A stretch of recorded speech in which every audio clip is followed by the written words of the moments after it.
La première série dont je voulais absolument vous parler, c'est Outer Banks.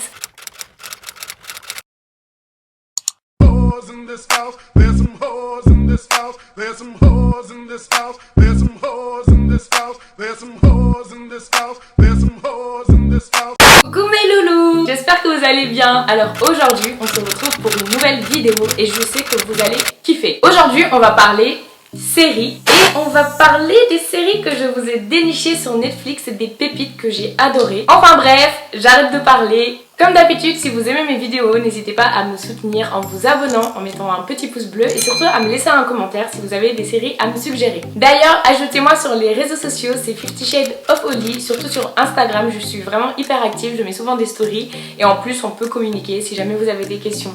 Voilà, je vous en dis pas plus, c'est parti pour la vidéo et ne vous étonnez pas si je regarde en bas comme ça, je ne suis pas folle, c'est juste que j'ai mon ordinateur et j'ai ma petite liste. Voilà, c'est parti pour la vidéo. La première série dont je voulais absolument vous parler, c'est Outer Banks. Je sais pas si ça se prononce comme ça. En tout cas, c'est une série que mon frère m'a conseillée. Il arrêtait pas de me dire, faut que tu regardes Outer Banks, elle est trop bien cette série, tu vas kiffer, c'est aventure, tout ça et tout. Et j'étais en mode, ouais, je sais pas trop, j'aime pas quand on me parle trop d'une série. Et au bout d'un moment, je me suis dit, bon, allez, je me lance. Et franchement, cette série est trop bien en fait. C'est un jeune qui a perdu son papa. Et à partir de la disparition de son papa, en fait, il y a une espèce de mystère qui tourne autour d'un trésor. Et cet adolescent décide en fait de proposer à ses amis de le suivre pendant son escapade pour pouvoir aller à la recherche de ce fameux trésor voilà, dont tout le monde parle. Et en fait, il s'est avéré que dans la série, ça ne se passe pas vraiment comme prévu. Donc voilà, il y a plein de rebondissements et c'est une série vraiment qui peut correspondre à tout le monde. Il y a du peps, ça bouge, il y a des rebondissements, tout ce que j'aime quoi. Donc franchement, n'hésitez pas à aller la voir et dites-moi en commentaire si vous avez bien aimé. Donc la deuxième série dont je voulais absolument vous parler, c'est Qui a tué Sarah. Alors sans vous mentir, au début, j'ai vu que c'était une série espagnole et en fait genre, je sais pas, moi je suis un peu américanisée, vous voyez. Dites-moi si je suis la seule, mais quand je regarde des séries autres que les séries américaines, je suis un peu en mode dans le jugement. Et je me suis dit bon, tout le monde parle de cette série, Oli, faut que tu la regardes, elle a l'air bien, le synopsis a l'air ouf, il y a du suspense et vu que t'adores ça, lance-toi, au pire si ça te plaît pas, tu lâches quoi. Et du coup j'ai commencé à regarder, au début j'accrochais pas et je vous jure, au bout du 2-3e épisode, j'étais à fond. La série je l'ai regardée avec mon copain et on l'a regardée en 2 jours. Genre, elle est trop bien. Je vais résumer vite fait l'histoire. Il y a une jeune fille qui va avec justement ses potes, elle est en vacances, tout ça et tout. Du coup elle fait du... Comment ça s'appelle? Bref, elle fait un truc dans les airs. Et en gros en fait il s'est avéré que elle a un accident. En fait le truc de sécurité qui maintenait son corps en fait a été saboté. Il a été coupé. Et du coup elle fait une chute qui est mortelle en fait. Et après autour de ça, il y a des événements qui s'enchaînent et qui s'enchaînent et qui s'enchaînent. Et le frère de Sarah en fait il a été accusé de ce crime. Du coup il a fait de la prison un peu gratuitement alors que c'était pas lui. Donc voilà. Du coup le mec il a la niaque, il veut absolument venger sa sœur. Et pendant vraiment toute la série ça va être ça. Tu te fais tout le temps avoir. Genre moi je devine tout le temps les fins de films et les fins de séries. Et j'ai tendance à... Voilà. À un peu savoir où on m'amène. Mais là j'étais sur le cul. Excusez-moi du terme, mais vraiment j'adore cette série, donc je vous la conseille. Alors là, on passe à la 3e série et je vous jure, cette série, elle est trop bien. Si vous êtes fan de séries d'horreur comme moi, vous allez kiffer. Je sais pas si vous vous souvenez, dans mes précédentes vidéos qui datent un peu, je vous avais parlé de la série The Haunting Hill House. Et en fait, cette série-là, elle est un peu comme The Haunting Hill House, c'est un peu dans le même principe. Elle s'appelle The Haunting of Bly Manor. En fait, la série, elle parle d'une institutrice en fait, qui est engagée pour garder 2 orphelins dans un manoir un peu isolé, un peu bizarre. Quand on commence à regarder les séries, on se dit oh là là là, il va se passer des trucs qui vont nous faire peur. Tout au long de cette série en fait, on se rend compte qu'il y a quelque chose de louche en fait dans cette famille. Les enfants sont déjà orphelins, ils se retrouvent tout seuls dans un manoir immense. Du coup forcément ils ont une cuisinière, ils ont un jardinier, etc. Plus l'institutrice qui vient s'occuper d'eux. Et il y a quelque chose vraiment de très bizarre, de très pesant en fait qui se passe dans cette maison. La jeune institutrice qui s'appelle Dani va commencer à se poser des questions et elle va commencer à perdre la tête parce qu'il va vraiment se passer des trucs trop chelous. Je ne vous en dis pas plus, mais en tout cas franchement j'ai kiffé cette série et vraiment je vous la recommande. Par contre pour les âmes sensibles ou pour les personnes qui ont facilement peur, ne regardez pas parce que vous allez vraiment flipper, parce que moi j'ai flippé. En plus j'ai le don de toujours me poser dans mon salon quand il fait hyper tard et de regarder des films d'horreur ou des séries d'horreur. La plupart du temps soit je flippe toute la soirée donc je dors pas, je commence à paniquer toute seule, soit je m'endors devant. Donc voilà, le genre de personne que je suis. On passe à la 4e série qui est aussi une série que j'ai vue en 2 jours. Parce que moi en fait je suis le genre de personne, je ne peux pas rester sur ma faim. Ça veut dire que quand la série elle m'emporte, et bah je reste, je ne dors pas, je fais des nuits blanches. La série dont je vous parle c'est Cursed the Rebel. Comment j'ai fait pour parler là, à faire un accent en mode Cursed et finir par The Rebel? Alors ne cherchez pas. Je crois que mon anglais il est parti, il s'est suicidé, il a abandonné. En fait oui c'est Cursed the Rebel et en fait c'est une série qui est vraiment trop bien. En plus l'actrice elle joue dans 13 Reasons Why, c'est elle qui joue l'actrice principale Anna et j'adore cette actrice, je la trouve trop jolie et je trouve qu'elle joue vraiment trop bien. L'histoire c'est qu'il se passe un événement dans son village, c'est des personnes qui ont des pouvoirs et elle a un pouvoir extraordinaire et en fait vu qu'elle est différente des autres elle est un peu rejetée. On la prend un peu pour un démon, etc. À un moment, son village est attaqué, tout ça. Et à partir de là, en fait, elle est amenée à devenir en fait la reine, la dame du lac. En fait, ça veut dire qu'elle va avoir un statut hyper important. Et après tous les événements tragiques qui lui sont arrivés, elle s'échappe et elle est poursuivie par des personnes qui veulent aussi l'éliminer, aussi la tuer. Parce que voilà, elle a un pouvoir extraordinaire, elle se démarque des autres. Sa quête pendant toute la série, ça va être d'être à la recherche de Merlin. Donc Merlin qui va pouvoir l'aider à accomplir voilà, sa destinée, etc. Et ce que je kiffe vraiment dans cette série, c'est qu'elle est hyper prenante. Et en plus Merlin, c'est Floki dans Vikings. Il y a mon chat qui vient de me regarder parce que mon chat s'appelle Floki. Donc voilà, petite anecdote. Je vous la conseille fortement, je sais que vous allez kiffer. Vous m'en direz des nouvelles. On passe à la 6e série, donc celle-ci s'appelle Ginny et Georgia.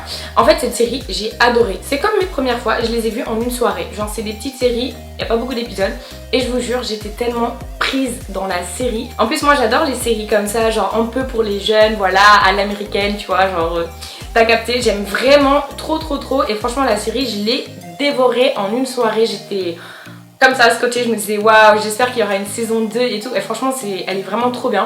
En fait c'est une maman qui déménage dans une nouvelle ville et tout avec sa fille Ginny.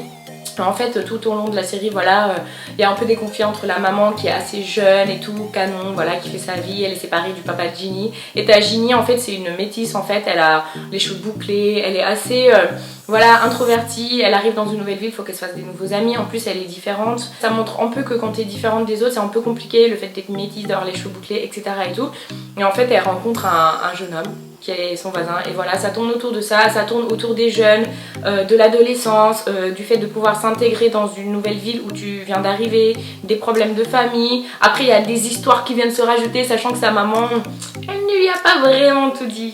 Donc franchement la série elle est ouf, j'ai vraiment kiffé, donc foncez, allez la regarder, je pense que vous n'allez pas être déçus. On passe à la 7e série qui est Mon amie Adèle. Cette série c'est mon coup de cœur. Enfin, je pense que j'ai eu plusieurs coups de cœur quand même dans cette vidéo. Mais cette série est vraiment super bien faite. Encore une fois, je l'ai éclatée, comment dire, je l'ai saignée en 2 jours avec mon copain. Et encore une fois, je me suis fait avoir du début à la fin. J'adore en fait les scénarios où on te mène en bateau et du début jusqu'à la fin tu te dis c'est ça et au final, tac, c'est pas ça. Excusez-moi, je vous ai peut-être fait mal aux oreilles. Donc l'histoire en fait, c'est une mère célibataire qui habite dans une ville et en fait elle commence à travailler dans un nouveau cabinet de psychiatrie. Et en fait le nouveau psychiatre arrive, donc voilà, un petit coup de foudre, elle tombe amoureuse de lui. Et à partir de là, il se passe des trucs chelous en fait, genre vraiment chelous. Ça part dans tous les sens en fait, ça fait des flashbacks, on nous raconte l'histoire de enfin bref. Et en fait de là, elle rencontre une autre femme qui va devenir son amie. Et à partir de là, elle va se rendre compte en fait que cette femme, c'est l'épouse de son amant, le psychiatre. Et du coup, déjà vous savez là, il y a du piment dans la série, il y a des trucs qui se passent, tu te dis oh là là, ça va chauffer. Et à partir de là, je vous jure, vraiment, allez regarder cette série. Elle est trop bien. On passe à la série suivante, c'est Alice in Borderland. Alors cette série, elle est oufissime. En fait, je crois que pendant toute la vidéo, je vais vous dire ça, mais vraiment, je vous ai réservé une série de séries géniale. Et il y a Siri qui se déclenche parce qu'il y a eu trop de séries. Je disais Alice in Borderland c'est génial parce que c'est vraiment le genre de série, le style de série que je ne regarde jamais et qui ne m'attire pas forcément. En fait encore une fois mon frère me l'a conseillé, je me suis dit bon mon frère m'a conseillé d'assez bonnes séries depuis le début donc je vais la regarder. En fait ça se passe à Tokyo et en fait le personnage principal est un mec, il est hyper geek, il est accro aux jeux vidéo. Et il passe sa journée à jouer, il sort pas, enfin voilà. Et du jour au lendemain, en fait, il ils se retrouvent dans un environnement où Tokyo en fait est tout vide, il n'y a plus personne. Il se passe des trucs chelous. Et en fait, la ville en fait se renverse et se transforme en une sorte de jeu vidéo géant où les gens doivent jouer à des jeux hyper dangereux pour pouvoir survivre. De là, il va rencontrer des gens, etc., des groupes et tout. Et en fait, vraiment, le jeu est hyper malsain parce qu'il y a des gens qui meurent. C'est même pas un jeu où genre tu gagnes quelque chose, c'est un jeu où si tu réussis pas, tu perds la vie. Donc ça va de là à là, de là à là, il se passe des trucs de ouf. Et franchement, si vous aimez les séries un peu, comment dire, un peu décalées, je vous conseille vraiment de regarder Alice in Borderland. Voilà. L'avant-dernière série dont je voulais absolument vous parler, c'est Warriors Nun. Cette série, elle est trop bien aussi et c'est vraiment le genre de série que je ne regarde jamais. Et encore une fois, c'est mon frère qui me l'a conseillé. Petite dédicace à mon petit frère qui me conseille des superbes séries. L'histoire commence avec une jeune orpheline en fait qui se retrouve dans une morgue. Donc ça veut dire qu'elle était morte, mais au final non, elle se réveille. Et en se réveillant en fait elle se rend compte en touchant son dos, elle a mal, qu'il y a une espèce d'anneau en fait qui est sous son corps, un truc bizarre. Elle s'échappe de la morgue, elle est paniquée, elle est perdue, elle sait pas ce qui se passe, qu'est-ce qui lui est arrivé et tout. Et de là en fait elle se retrouve à avoir des super pouvoirs. Et vraiment elle est trop bien cette série, puis genre je trouve ça hyper décalé. Des nonnes warriors quoi, genre j'adore l'idée, j'adore. Et enfin, la dernière série dont je voulais absolument vous parler, c'est les Chroniques de Bridgerton. Une série qui a été énormément critiquée. Genre à chaque fois que j'en parle aux gens, ils sont là mais non mais elle est trop nulle cette série. Mais moi je la trouve trop bien cette série. Vous loupez quelque chose. J'adore cette série. Du coup la série elle se passe à l'ancienne époque en fait en Angleterre. Et voilà, c'est une famille de 6 enfants qui à chaque début, je sais plus c'est à quelle période on va rencontrer la reine dans un grand bal. De là en fait les jeunes filles doivent trouver l'amour, se marier, etc. et tout. Et voilà en fait du coup tout autour de la série, voilà on a l'ado qui est un peu rebelle, qui veut pas se marier avec n'importe qui, il y a des histoires avec ses frères, nanana. Tout au long de la série en fait il y a des chroniques qui sont écrites par une fameuse personne qui garde justement l'anonymat. Et en fait elle balance en fait tous les potins qu'il y a dans cette ville. Vraiment elle balance tout le monde, elle s'en fout. Genre si elle te croise dans la rue et que t'as embrassé Georges de la médaille et que t'es pas censé faire ça à cette époque là, en plus c'était super mal vu, bah elle te tapait dedans, elle écrivait sa chronique, elle te descendait et après t'étais mal vu de tout le monde. Et en fait je trouve ça super sympa parce que c'est encore une série décalée, on s'attache de ouf aux personnages, les acteurs sont hyper doués. En plus j'aime trop l'époque, voilà un peu à la Louis XIV avec les belles robes, les grands ballets, les grands balles, les grosses soirées, etc. Mais d'un côté aussi on se dit on est bien en 2021 parce que c'était pas les mêmes mentalités, c'était pas les mêmes mœurs et tout. Et, mais franchement j'adore et vraiment je vous conseille de regarder la série. En tout cas voilà, j'espère que cette vidéo vous aura plu. J'ai essayé de ne pas la faire trop longue, je vous ai donné une dizaine de séries. Mais ne vous inquiétez pas, on se retrouvera dans une partie 2 où je vais encore vous donner une dizaine de séries. Et comme ça au moins les vidéos ne seront pas trop longues et vous allez pouvoir enjoy et pouvoir aller voir toutes les séries que je vous ai présentées. Et surtout me dire si vous les avez appréciées et si vous les avez déjà vues ou pas. N'hésitez pas à me dire tout ça en commentaire. On se retrouve prochainement pour une nouvelle vidéo et je vous fais de gros bisous. Mouah. In this house.